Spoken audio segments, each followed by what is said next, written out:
Good morning everybody, ಎಲ್ರಿಗೂ ನಮಸ್ಕಾರ. ಇವತ್ತು ಸ್ವಲ್ಪ ಕನ್ನಡದಲ್ಲೇ ಮಾತಾಡೋಕ್ಕೆ ಟ್ರೈ ಮಾಡ್ತೀನಿ ಆದಷ್ಟು. ಅಲ್ಲಿ ಸ್ವಲ್ಪ ಇಂಗ್ಲೀಷ್ ಬಂದುಬಿಟ್ರೆ ಏನು ಅಂದ್ಕೋಬೇಡಿ, ಬೇಜಾರಾಗಬೇಡಿ. ಸೊ ಇವತ್ತು ನಾವು ಆದಿಚುಂಚನಗಿರಿ ಕಡೆಗೆ ರೈಡ್ ಮಾಡ್ತಿದ್ದೀವಿ ಅಂತಂದರೆ ನಾನು ಮತ್ತು ಇನ್ನೊಂದು ರೈಡಿಂಗ್ ಗ್ರೂಪ್ ಇದೆ, ನಾವೆಲ್ಲರೂ ಸೇರಿಕೊಂಡು ಇವತ್ತು ರೈಡ್ ಮಾಡ್ತಿದ್ದೀವಿ. ಇದೇ ಇವತ್ತಿನ ಗ್ರೂಪ್. ಸಿಕ್ಕಾಪಟ್ಟೆ ಬೇರೆ ಬೇರೆ ಕ್ಲಾಸಿನ ಬೈಕ್ಸ್ಗಳೇ ಬಂದಿದೆ ಬ್ರೋ. ನಥಿಂಗ್ ಟು ಫ್ಯಾನ್ಸಿಯಾಗಿ ಏನೂ ಇಲ್ಲ, ಅಂದರೆ nothing to premium is what I meant by fancy.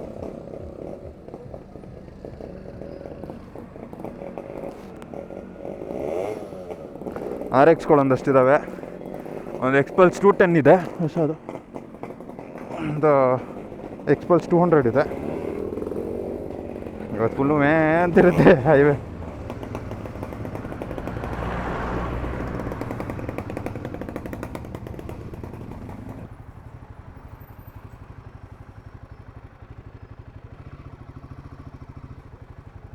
Air ಬೇಕಿತ್ತು.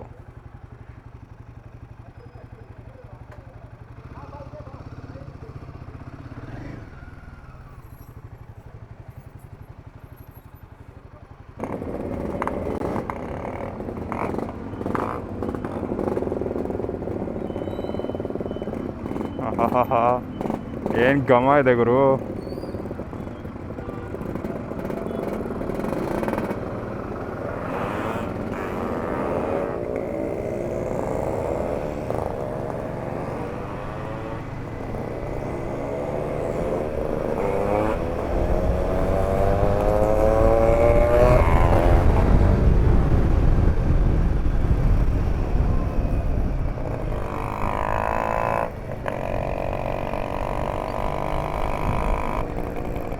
ಇವತ್ತಿನ ರೈಡ್ ಮಾತ್ರ ಮಸ್ತಾಗಿರುತ್ತೆ.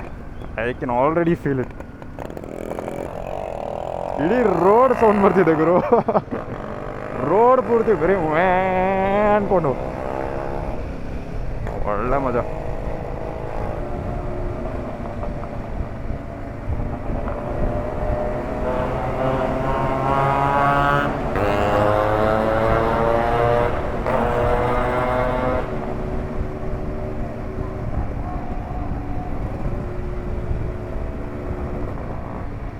ಇವತ್ತು ಮಾತ್ರ ಹುಡುಗರ್ದು ಆವಡಿ ಸಿಕ್ಕಾಪಡೆ ಇರುತ್ತೆ 100%. ಅಂದರೆ ಮಜಾ ಇರುತ್ತೆ.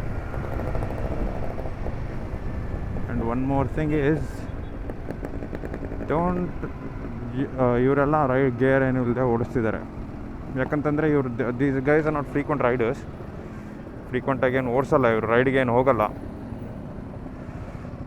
ಒಕೇಶ್ನಲ್ ರೈಡರ್ಸ್ ಇವರು. ಅದರ ಒಕೇಶ್ನಲ್ಲೂ ಸಿಕ್ಕಾಪಡೆ occasional is what I feel from what I can see. So ಇವ್ರು ಯೂಶ್ವಲಿ ಗೇರ್ಸ್ಗೆ ಹೋಗಲ್ಲ. But touring requires gears. If you're going to ride long distance or short distance for that matter, it's always best to buy gear.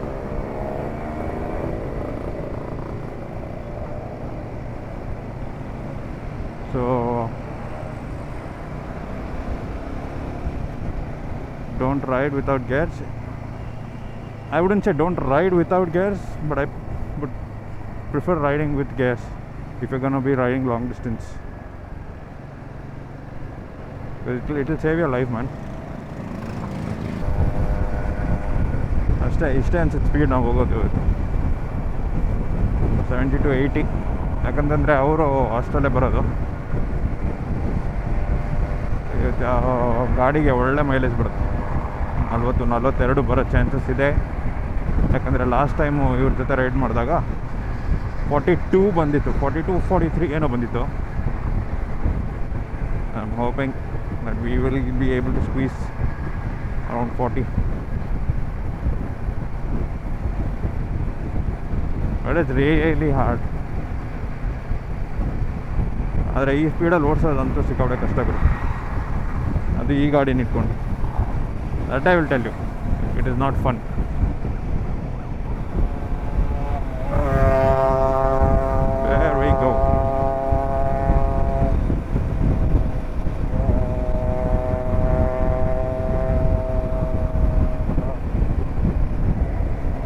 RX-ಅಲ್ಲಿ tour ಮಾಡೋದು is not easy.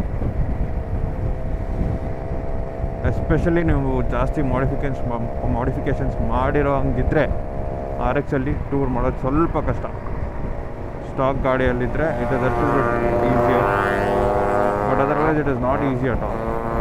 ಯಾಕಂತಂದರೆ ನಿಮ್ಮ ಗಾಡಿ ಯಾವಾಗ ಕೈ ಕೊಡುತ್ತೆ ಅಂತ ಹೇಳೋಕ್ಕಾಗಲ್ಲ. ಒಂದು RX-ಅಲ್ಲಿ ಯಾವಾಗ ಕೈ ಕೊಡುತ್ತೆ ಅನ್ನೋದು ಎಕ್ಸ್ಪೆಕ್ಟ್ ಮಾಡೋಕ್ಕಾಗೋದಿಲ್ಲ. So that is one trick. ಕೆಲವೊಬ್ಬರಿಗೆ ಗೊತ್ತಾಗುತ್ತೆ ಯಾವಾಗ ಏನು ಮಾಡಬೇಕು ಅಂತ ಅಂದ್ಬಿಟ್ಟು, ಕೈ ಕೊಟ್ಟಾಗಲೋ ಅಥವಾ ಏನಾದ್ರು ಪ್ರಾಬ್ಲಮ್ ಆದಾಗ ಏನು ಮಾಡಬೇಕು ಅನ್ನೋದು ಗೊತ್ತಿರುತ್ತೆ.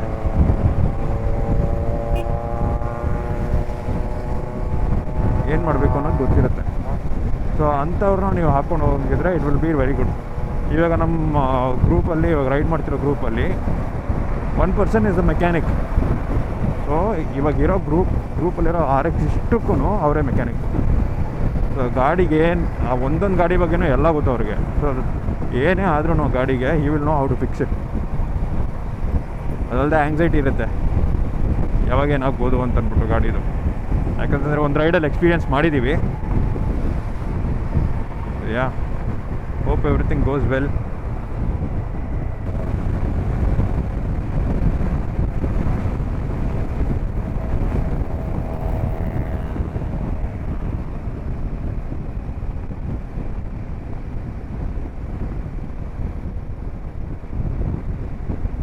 Again drop to 67, 60, 70, 80.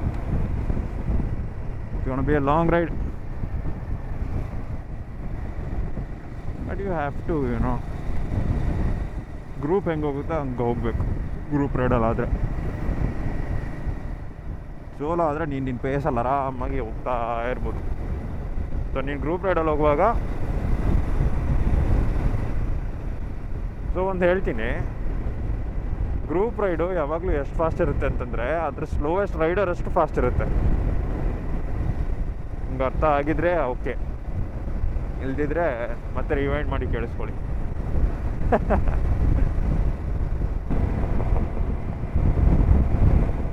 ಟ್ರಿಪ್ಪನ್ನು 0ಗೆ ಸೆಟ್ ಮಾಡಿದ್ದೀನಿ. ರೈಡ್ ಮುಗಿಯೋಷ್ಟರಲ್ಲಿ ಎಷ್ಟು ಮೈಲೇಜ್ ಬರುತ್ತೆ ಅಂತ ನೋಡೋಣ. 1.5 kilometers ಆಗಿದೆ ನನ್ನ ಟ್ರಿಪ್ ಸೆಟ್ ಮಾಡಿಬಿಟ್ಟು. ಇವಾಗಲೇ 52 ತೋರಿಸ್ತಿದೆ, 52.4. ಅದು ಆಬ್ವಿಯಸ್ಲಿ ಇಳಿಯುತ್ತೆ.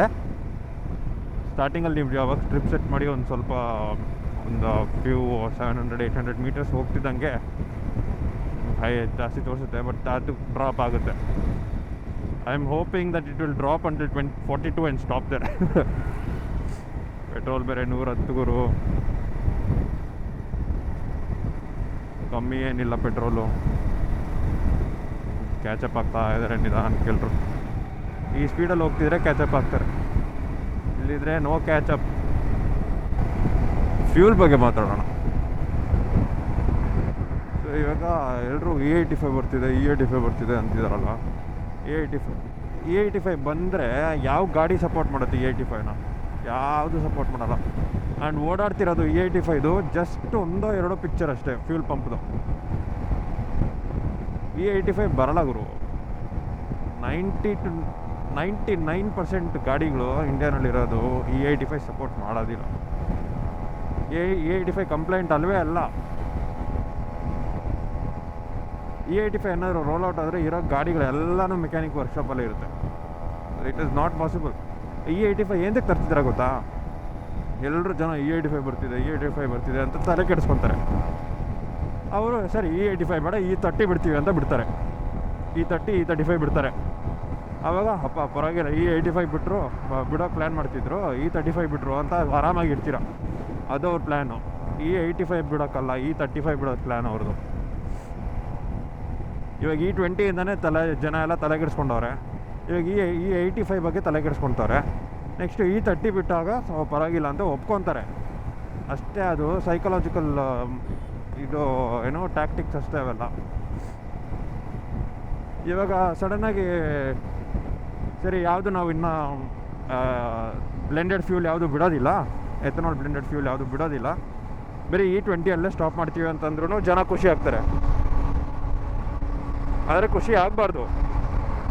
ಅಲ್ಲೇ ಇರೋದು ಗಿಮಿಕ್ಕು. ಹೈಯರ್ ಬ್ಲೆಂಡೆಡ್ ಫ್ಯೂಲ್ನ ಬಿಡಲ್ಲ ಅಂತ ಅಂದ್ಬಿಟ್ಟು ನಿಮ್ಮನ್ನ ಖುಷಿ ಪಡಿಸೋಕೆ ನೋಡ್ತಿದ್ದಾರೆ ಅಷ್ಟೇ ಅವರು. E20 ಒಪ್ಪಬಾರ್ದು ಗುರು ನಾವು ಯಾರು. E20 ಎಷ್ಟೊಂದು ಗಾಡಿಗಳನ್ನ ಹಾಳು ಮಾಡ್ತಿದೆ. ಕೆಲವೊಂದು E20 ಕಂಪ್ಲೇಂಟ್ ಆಗಿರೋ ಗಾಡಿಗಳನ್ನೂ ಹಾಳು ಮಾಡ್ತಿದೆ ಅವು.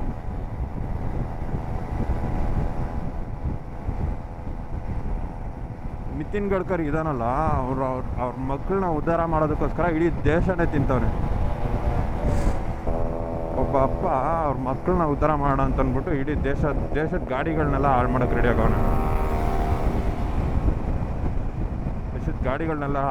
ಆಗೋಣ. ಅವ್ರ ಮಕ್ಕಳು ಬರೀ ಕಬ್ಬಿನ ಜ್ಯೂಸು ಅದು ಇದು ಮಾರ್ಕೊಂಡು ರೋಡಲ್ಲ ಪೆಟ್ರೋಲ್ ಕಂಪ್ನಿಗಳಿಗೆ ಅವ್ರು ಅದನ್ನು ಮಿಕ್ಸ್ ಮಾಡಿ ನಮಗೆಲ್ಲ ಹೊಡಿಲಿ ಅಂತ ಅಂದ್ಬಿಟ್ಟು. ಕಂತ್ರಿ ನನ್ನ ಮಕ್ಕಳು. ಬ್ಲೆಂಡೆಡ್ ಫ್ಯೂಲ್ಸ್ ಇದೆ, okay. Blended fuels is not the problem. Give some time for the market to adjust to it. ಇವಾಗ ನೀವು ಅಬ್ರಾಡಿಗೆ ಹೋದರೆ E85 ಎಲ್ಲ ಇದೆ, E90 ಎಲ್ಲನೂ ಇದೆ. ಬಟ್ ಅಲ್ಲಿಂದ ಗಾಡಿಗಳು ಅದಕ್ಕೆ ತಕ್ಕನಂಗೆ ಕಂಪ್ಲೈಯನ್ಸ್ ಇದೆ. ನೀವು E20 ಕಂಪ್ಲೈಂಟ್ ಇಲ್ಲದಿರೋ ಗಾಡಿಗಳಿಗೆ ಹೋಗ್ಬಿಟ್ಟು E20 ಹೊಡೆದು ಚೋಕ್ ಮಾಡೋಣ ಅಂತಿದ್ರೆ ದಟ್ ಈಸ್ ನಾಟ್ ಅಕ್ಸೆಪ್ಟಬಲ್. ಸರಿ, ನೀವು ಕೊಡ್ತೀರಾ E20, ಅದ್ರ ಜೊತೆಗೆ ಬೇರೆ ಆಪ್ಷನ್ಸು ಕೊಡಿ, ಬೇರೆ ಕಮ್ಮಿ ಬ್ಲೆಂಡ್ ಆಗಿರೋ ಫ್ಯೂಲ್ಸ್ನು ಕೊಡಿ. ನೀವು ಈಗ ಒಂದು ಕಡೆ ಪೆಟ್ರೋಲ್ ಪ್ರೈಸ್ ಜಾಸ್ತಿ ಮಾಡ್ತೀರಾ, ಅದ್ರ ಜೊತೆಗೆ E20 ಹಾಕೊಂಡು ಹೊಡಿತೀರಾ.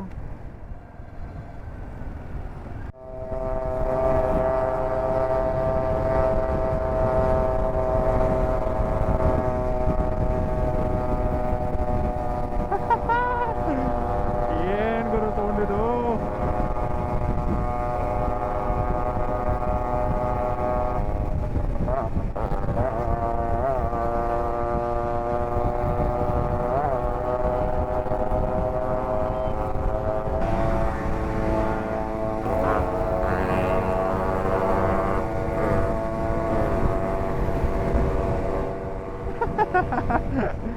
ಹುಡುಗ ಫೋನ್ ತೆಗೆದಿಟ್ಕೊಂಡು ಅವನು ವಿಡಿಯೋ ಮಾಡೋದಕ್ಕೆ.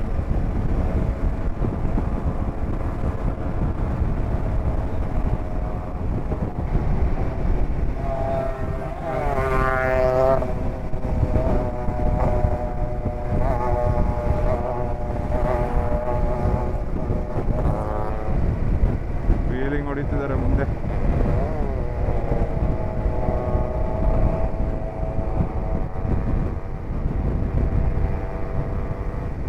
ದೂರ ಇರೋದೇ ವಾಸಿ.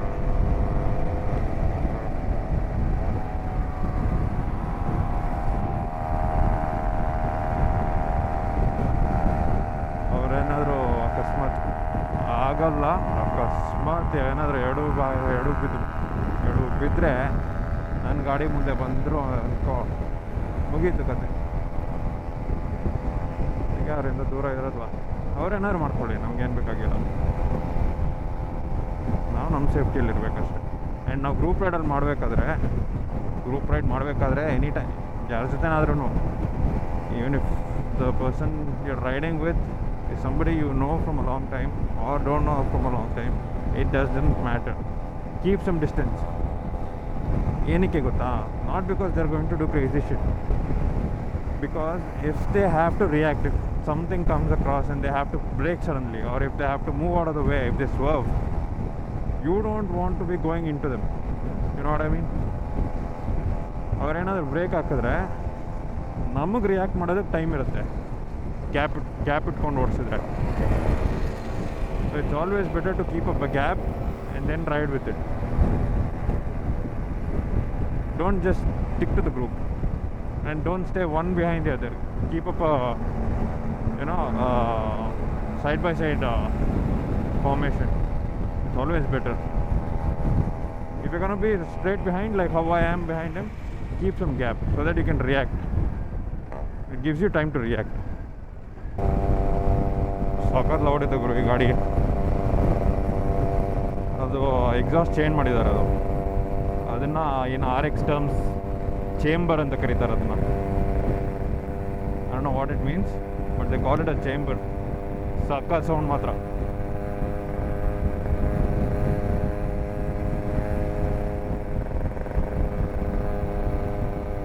guys are all passionate about bikes, man. Not motorcycling or riding, but bikes. They are very passionate about bikes. The way these guys are, babying their RXs. Good to see that.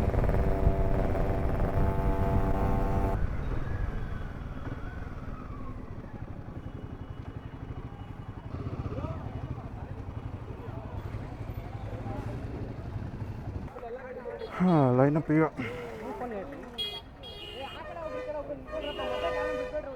XPulse RX-Z 135 135 135 135 Himalayan ಎಕ್ಸ್ಪಲ್ಸ್ 210 NS 200 ಇಷ್ಟು ಗಾಡಿಗಳಿರುತ್ತೆ. ಸಿಕ್ಕಾಪಟ್ಟೆ ಶೆಕೆ 36 temperature. ಒಳಗಡೆಲ್ಲ ನೀರು ಸೋರ್ತಿದೆ gear ಒಳಗೆ. I can literally feel the sweat dripping. ಎಲ್ಲ ಗಾಡಿಗಳನ್ನ ನೋಡ್ಕೊಂಡು ಹೋಗ್ತಾವ್ರೆ.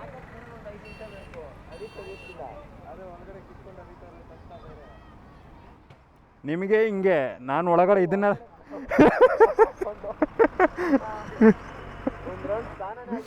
ಒಳಗಡೆ ಸೋರ್ತಿದೆ. ಏನು ಬಿಸಿ ಗಾಳಿ ಗುರು, ಯಪ್ಪ. ವೈಸರ್ ಕ್ಲೋಸ್ ಮಾಡ್ಕೊಂಡು ಓಡ್ಸೋಕೆ ಆಗ್ತಾನೆ ಇಲ್ಲ. ಮೈಲೇಜ್ 39 ಬರ್ತಿದೆ. 121.9 ಕಿಲೋಮೀಟರ್ಸ್ ಓಡಿದೆ.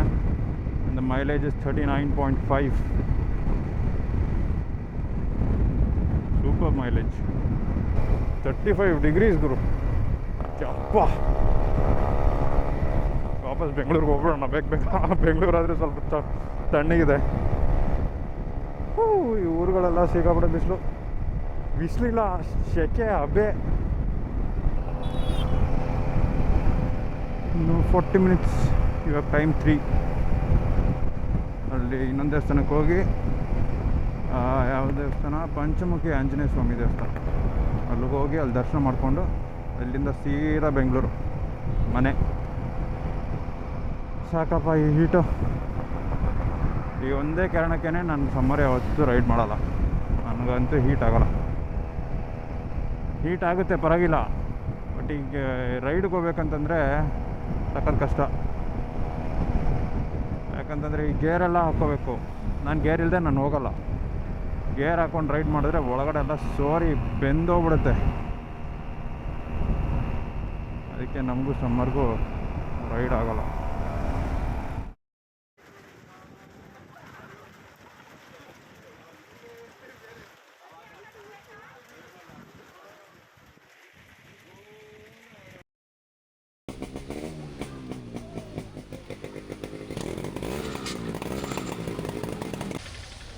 ಒಬ್ಬರದ್ದು ಗಾಡಿ ಬ್ರೇಕ್ ಡೌನ್ ಆಗೋಗಿದೆ. ಯಾವುದೋ ಒಂದು RX ಸ್ಟಾರ್ಟ್ ಆಗ್ತಿಲ್ಲ. ಇವಾಗ ಅದನ್ನು ಟೋ ಮಾಡ್ಕೊಂಬರ್ತಿದ್ದಾರೆ. ಟೋ ಅಂದರೆ ಇನ್ನೊಂದು ಬೈಕಲ್ಲೇ ಟೋ ಮಾಡ್ಕೊಂಬರ್ತಿದ್ದಾರೆ. ಅದ್ರದ್ದು ಏನಿರುತ್ತೆ ಗೊತ್ತಿಲ್ಲ. ಒಂದು ಸ್ಟಾರ್ಟ್ ಆದರೆ ಓಕೆ, ಅಂದರೆ ಇಲ್ಲಿಂದ ಮತ್ತೆ ಟೋ ಮಾಡ್ಕೊಂಡು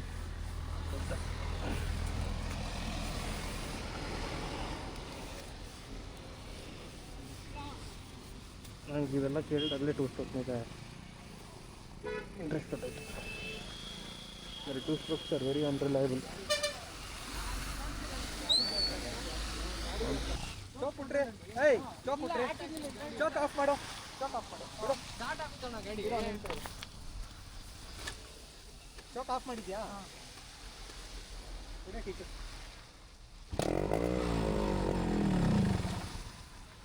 ಬಿಡು ಟೀಚರ್.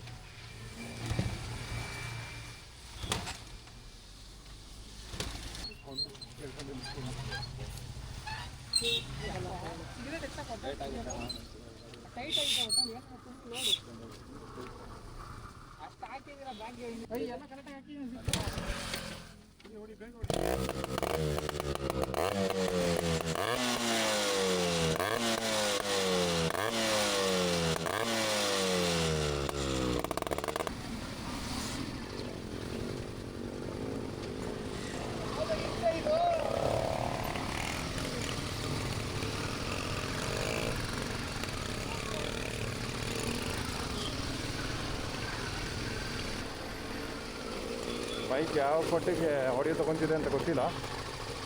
ಬಟ್ ಏನಾದರೂ ಕೆಟ್ಟದಾಗಿದ್ದರೆ ಎಡಿಟ್ ಮಾಡ್ತೀನಿ.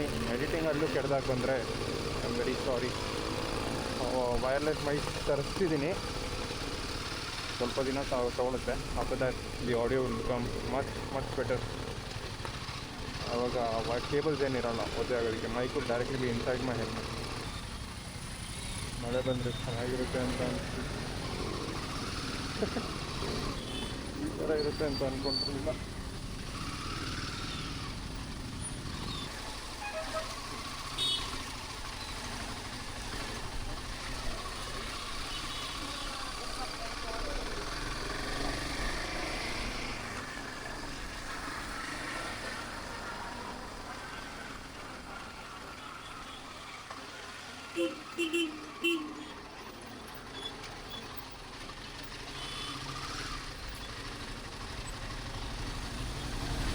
ಅದೇನು ಗುರು ಅಷ್ಟೇ ಗೊತ್ತಾನೆ.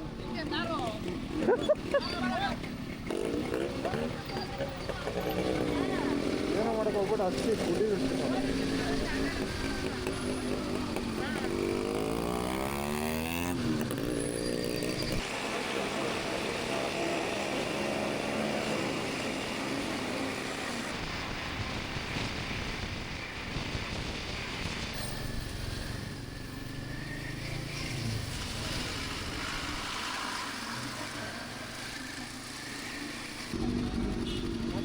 ಈ ಗಾಡಿ ಸೀದಾಗಿದೆ.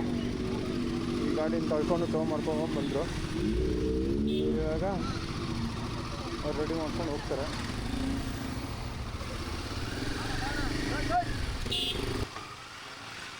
ನಮ್ಮ ಗ್ರೂಪ್ ಒಬ್ರಿಗೆ ಲೇಟ್ ಆಯಿತು. ನಮ್ಮ ಫ್ಯಾಮಿಲಿ ಎಮರ್ಜೆನ್ಸಿ ಇದೆ ಅಂತ ಅಂದ್ಬಿಟ್ಟು ಯಾಕೆ ಲೀವ್ ಅರ್ಲಿ. ಬರೀ ನಾವಿಬ್ಬರು ಮಾತ್ರನೇ ಹೊರಡ್ತೀವಿ ಇವಾಗ ಸದ್ಯಕ್ಕೆ. ಇವಾಗ ತಕ್ಕಿದ್ದೀನಿ ನೆಲಮಂಗಲ ಜಂಕ್ಷನ್ ರೈಟ್ ನಾವು. ಇನ್ನೂ 1.5 ಗಂಟೆ ತೋರಿಸ್ತಿದೆ ಮನೆ ಸೇರೋದಕ್ಕೆ. ಹಾಗೆ I just point up the video here. So yeah, it's been a good ride with the ಹೂನಿಗಂಜ್. See you in the next one. Until then, wherever you are, where you are riding, take care, stay safe, ride safe, and I'll see you in the next one. Cheers guys, bye bye.